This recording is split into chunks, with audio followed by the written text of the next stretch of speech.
Today I want to present to you a paper that I really got excited about when I first heard about it coming out. It's quite a new one, and they claim to have broken the time complexity of Dijkstra, which is something huge. But maybe to introduce this in like an accessible way, let me come up with an example. Let's say you're now in the case studies and have the crazy idea to just walk to Zermatt.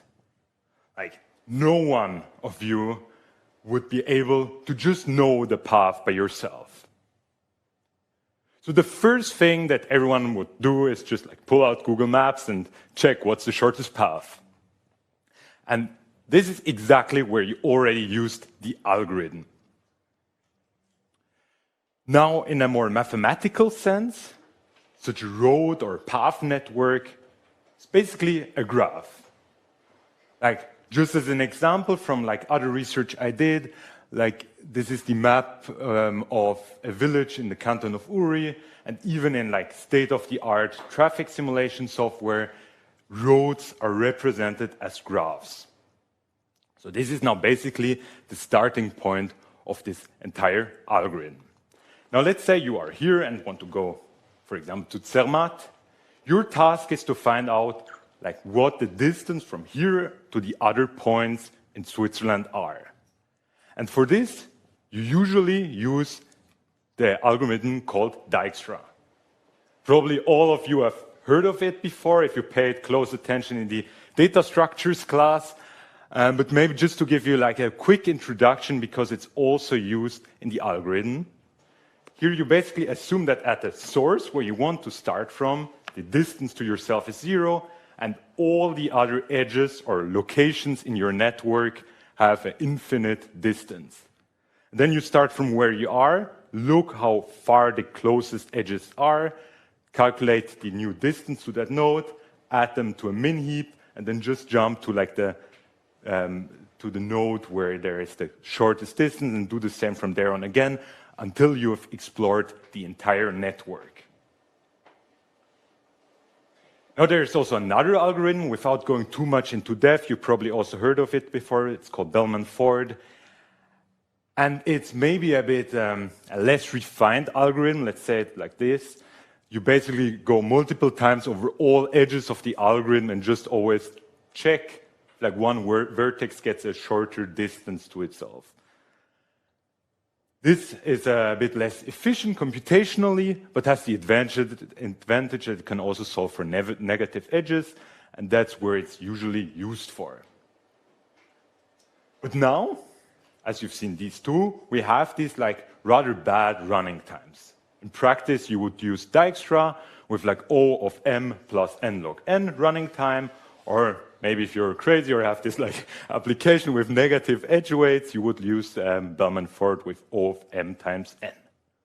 But now this paper claims that they found a method that solves this in O of m times log of to the power of 2/3 n, which is quite an improvement, especially in an algorithm that we use every day.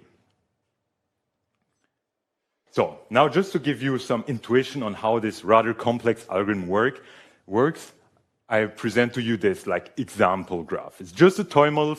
Maybe the numbers won't match exactly, but it's just to like give the first step on how this algorithm works.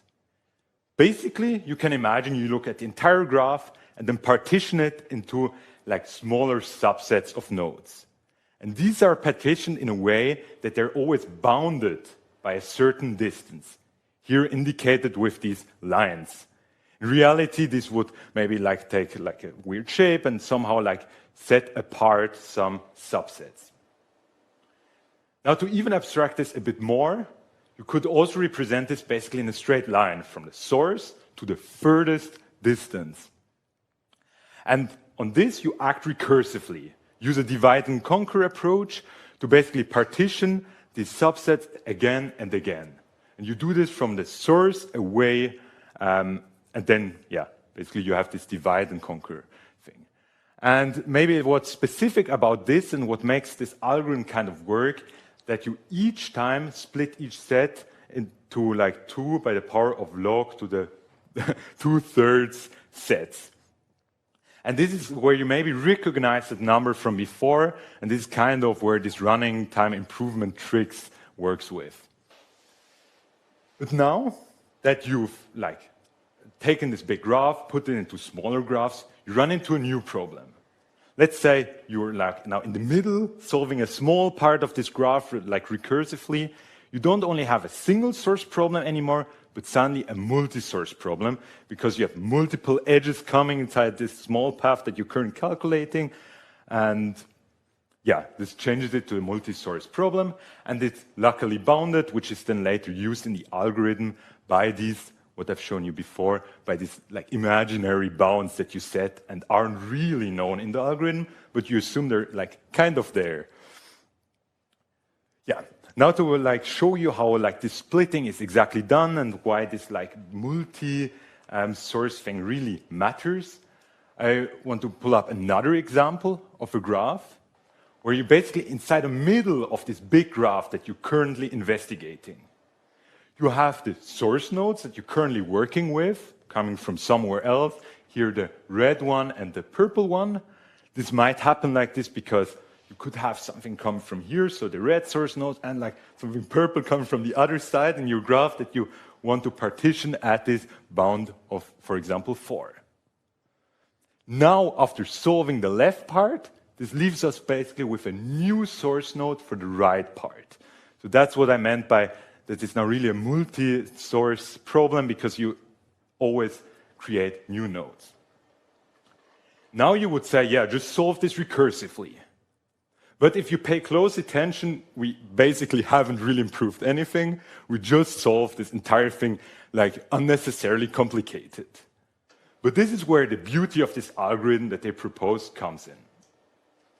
If I go to another example, then you see the running time improvement is coming from eliminating certain sources. The ones I showed you before, we don't use all of them anymore.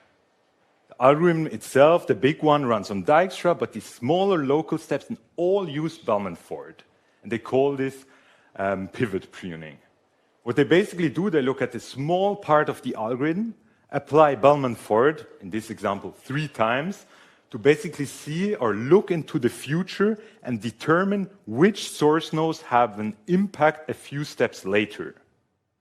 And in this example, you could see you run this Bellman-Ford from the top down, and it crystallizes out that you only need the red and the green one later in the algorithm, at later stages.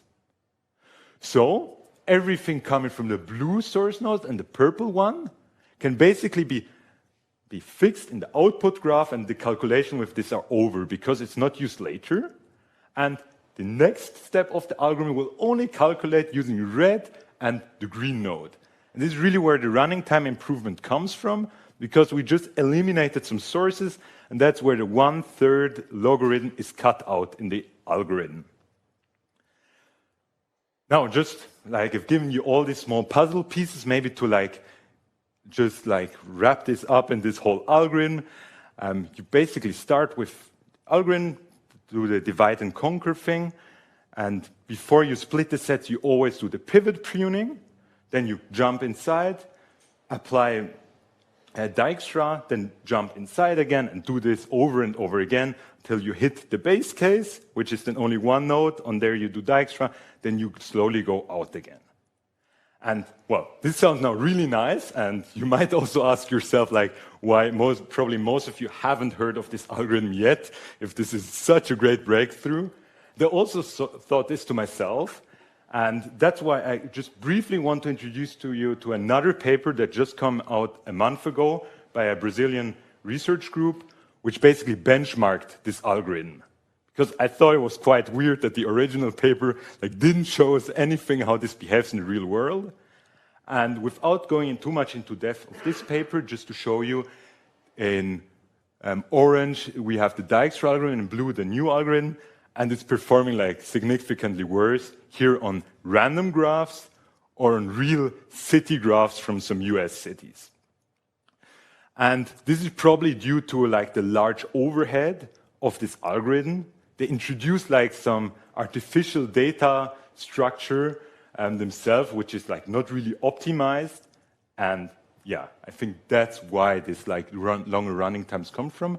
But I would say knowing that there is something better now around, probably with like improved computational techniques or just playing around with the algorithm, we could maybe like bring this closer together.